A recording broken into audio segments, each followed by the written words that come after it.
let's go into the more, I guess you would call it nuance, but really more of the deeper root causes, because I've had people lose 50 to 75 pounds by changing nothing in regards to diet and nothing in regards to fitness. These were people that were already relatively active.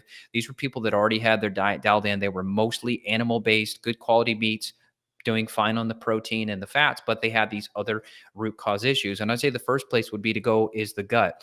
And you and I have talked about this in other aspects, but in other podcasts too, but the gut can really be a big place where you're going to become flabby. And this is really due to the recirculation of toxins.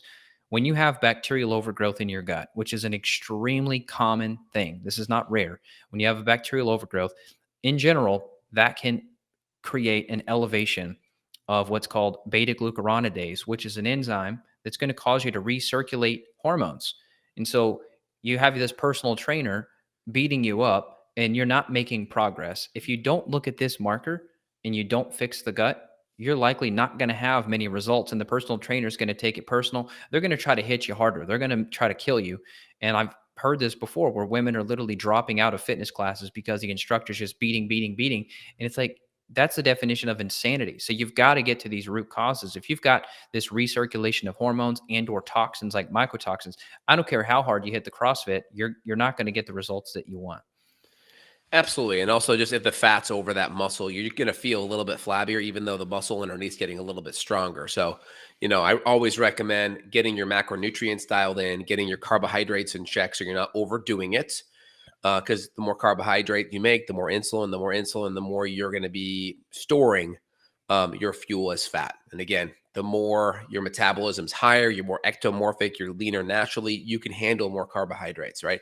The goal is that we individualize things for each person because, we talk about low carb or keto. Some people don't need to do that. And some people can be keto at much higher levels of carbohydrates. Some people can be ketogenic at 100 grams to 200 grams of carbohydrate a day based on their activity and their metabolism. Some need to be like minus 20 or 30 net. So everyone's a little bit different. I think that's important. There's some individuality there. I would say the next thing is if you're a female, it's really important. Menopause can really throw women's metabolism off. If there's a low thyroid or Hashimoto's, that can really throw metabolism off. So if you're struggling, you're having a hard time, we have to look at your thyroid function, look at your T3, your thyroid levels, look at antibodies, make sure that's under control.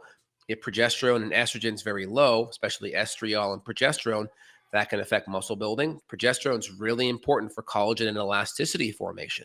It's part of the reason why lots of women get a lot of varicose veins is low progesterone, which has a major effect on the elasticity of the veins. So very important there.